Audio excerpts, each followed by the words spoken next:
vanhu vaya vatanga hama dzadiwa iko zvine zvinhu kuona mumwe pano zviri kutaura vakomanaka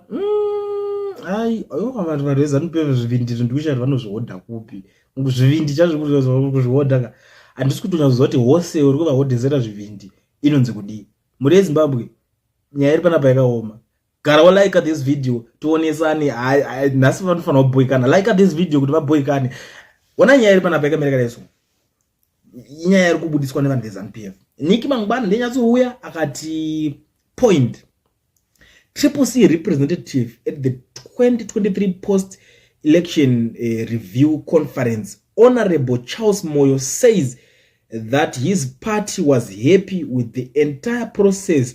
That's why they didn't go to court after the elections.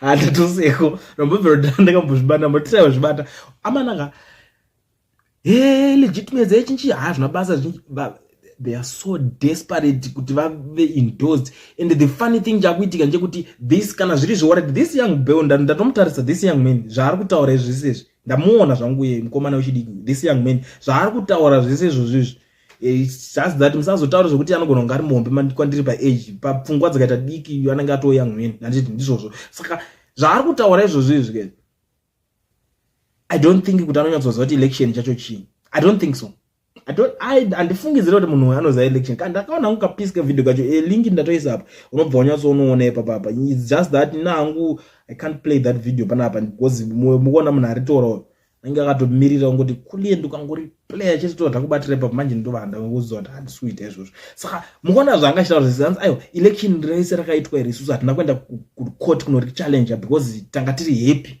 naro election iroro that's why tisina kuenda nori challenger amanaka illegitimacy chinchichi vachiita kunge vasina basa nazvo vakafighta vakariska zvese zvavari nazvo vanhu unoziva unonzi kuriska zvese kuti vakwanise kuita machairman eSADC to the extent yekuti iko zvine zvazoona kuti taita zvedu machair acho but I don't know why maZimbabweans havasi kuzvicelebrate zvokuti taita machair eSADC kusvika pa the extent yekuti vakutaura kuti chairman weSADC ndiwe chairman weSADC iZimbabwe it's something yekuti takatombozvitaura kwenguva yakareba tichitaura kuti chairman weSADC asi munhu is not an individual it's rotational it's Zimbabwe vanhu vakatiti mukutaura zvekupenga muri kudidi vasonzwa zvakutaura munanga kuti aiwa vakutofamba munhu wese zvakuzvita chairman weSADC but patakazvitaura hapana kazvita musoro nhasi tauya kuti titaure zvimwe zviitika pano varume ava vari kuomerwa vari kutry by all means kuti vangoendorswa kuti vangokwanisa kunzi election ranga riri free and fair why vari kutry kuda kuita izvozvo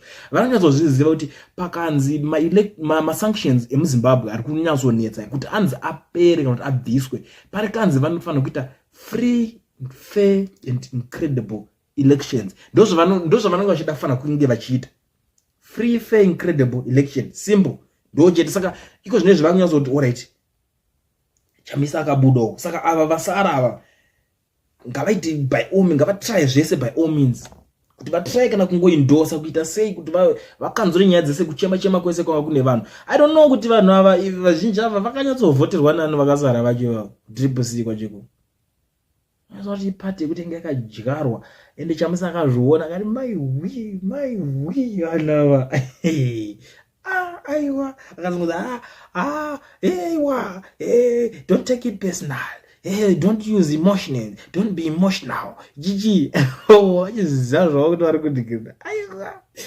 now ndokusangana ne-one muZimbabwe panapa atanga kuti akati Nicky you are suffering from guilt conscience guys it's more than a year now you still looking for endorsement kasi hamusi kugutsikana newin yenyu here exactly ndozvatovhotaura kuti pane gore nesomething gore netumamanziso zvaitika zvema-election zvese but iko zvine zvinopa vachiri kutaura nezvazvo because pamazuva acho pazvakaitika vakatoda hazvitaurike tikada kuzvitaura tinokuwara tikada kuzvitaura kumanaka pedu panenge patopera saka tikada kuzvitaura ezveso tinoona kuitwa yese nevanhu vakaramba vakanyarara vakati aiwa isusu tanga vanhu vacho vari kungochema vari kuita sei pakauya mumba akataura kuti election iri hatina kunyazoriona motion maguidelines edu nemaprinciples edu emuSADC vakatanga kuataka mumba day and night vachimushaudha vachitaura zvavanoda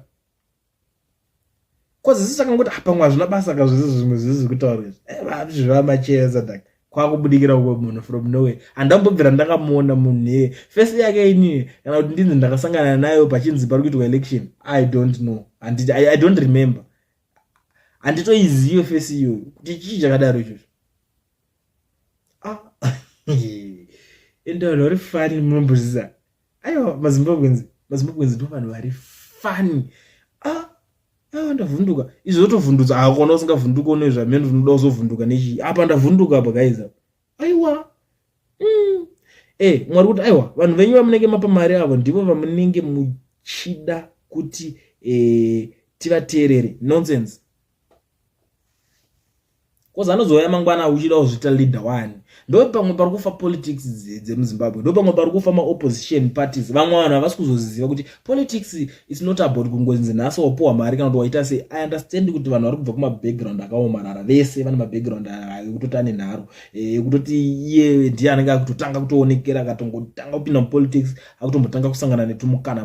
Because kuZimbabwe politics iri kuranwa sebusiness. But chatinoziva nje kuti kana riri business unofanira kuita business rekuti rinozokusustain mangwana. Kwete kuita business rekuti rinobroka. Because ngatarise vanhu vakaita sana Komichi ari kudya izvezvo. Tarisa ngamuteerei kumba kwake. I don't know kuti ari kudya izvezvo angononga kurara nenzara Komichi. But dzatongoona unonzwa kwaimbova neumwe murume ainzi Komichi. Komichi muri kudya vaKomichi. Ndozvo zvinoita mazita acho list racho rakakura ana mudzuri. Saka politics dzichiri business kana zvakadai. Panaka vamwe vacho kuti anenge akapinda mupolitics asina kana rimwe hasoro ari kuita like apa rimwe team rakasara ririko parliament iko zvinezvi. Vakomana vaya they were unemployed before parliament. Vakatori marofa vazhinji vese. Tingangoti pavanhu vese ve-CCC vakasara vari muparliament vaya. I think 75% yacho vanhu vekuti vanga ari unemployed. That's why uona vakaramba vachimhanyirira kuparliament kana nyaya dzavo zvavari kutaura tiwedzerei tipe maloni tiwedzerei mari. Why vari kuzoti ndikapuwa loan remari kati ndatoona vakawo kamba kangu. Ndikapuwa loan remari kati ndatotowo tumota twangu. Ndikadai ndobva ndavhura kana tuck shop yekuti inozongondipowo kana mari yekuita se yekubhadharira vana ma-school fees. Zvatopera panozopera 5 years. Kana mwana wake anenge ato kana kutongoti ane mwana wekuti anenge ato kuuniversity. Aiwa anozoti ndichatobhadharira mwana wangu kusvika aita se kusvika apedza. Zuro ndizuro makaona Dhagashita kuti haini vana vangu vakapedza zvikoro. They are doing well. Hana akadotaura zvakawanda. But tarisa kuti vakapedza izvo zvikoro they are doing well pa period ipi yemakore mangani. Iye wachachadi akutongogara harvest house yakambonzi baba yanzi yako rendiswa kuzoita tuck shop. Saka ndo problem hombe kuti kana vanhu veopposition havasi kuzoziva kuti mangwana kunei mangwana tichadii. Ndo chete pane nyaya hombe panapa. Ndo saka tiri kusangana nemashura akadai izvo mafanizi ayo amanaka. Aiwa aiwa Mwari kuti you are still posting about election. No man, let's move on. Takuda kunzwa zvekuti ma-developments amuri kuita acho ndaapi. Kozi atiti kuti muri kudevelopa nyika muti asi ma-developments ndaapi. Topic ichichinjauka.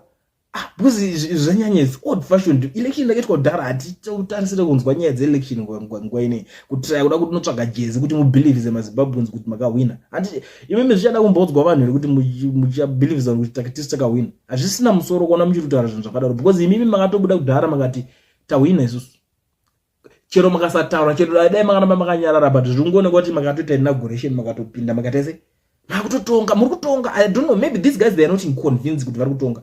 Vanofanira kutotanga vatoudzwa kuti muri kutonga ndimi vedu we hapana need yekuswera muchiramba muchingoreminder vanhu kuti election rakazodai rakadai. Netuvanhu tweopposition tuma political green twakasara kuti havana inini zvangu chero makanditi zvangu ndinonyanya kutora side. Ndinoona maonera angu ndisanjiti chamisa ndiye munhu weopposition anotori serious panguva inei. Vana baba vakamutanga kumupenda zita. Akazodai. Anoramwa. Anozodai. Imi yakomana muchitarisai zvasara izvi. Handiti makamhanya muchiti chamisa anoramwa anodai. Dati munyatsoona zvasara izvi.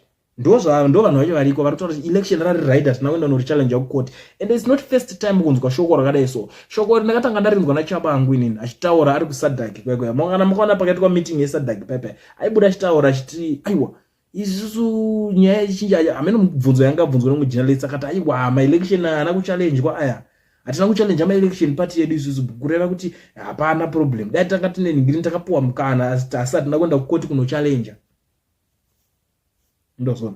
And you know, chivananga chizanje kuti mukaenda koti mukano challenge munongosvika mubva manzi aiwa tikudawo ma11 tikudawo chakati kunenge munenge bato waste time yenyu muchiite muchienda ikoko mukuzoza kuti mungosvika muchijikwa kana matodaro matonyatso mune makungorwa nejudgment yekoti kunzi ayewa tikuzviziva makachallenge musina kugutsikana but kunoko takaprova manje kuti challenge yenyu makachallenge zviri wrong. Wazviona manje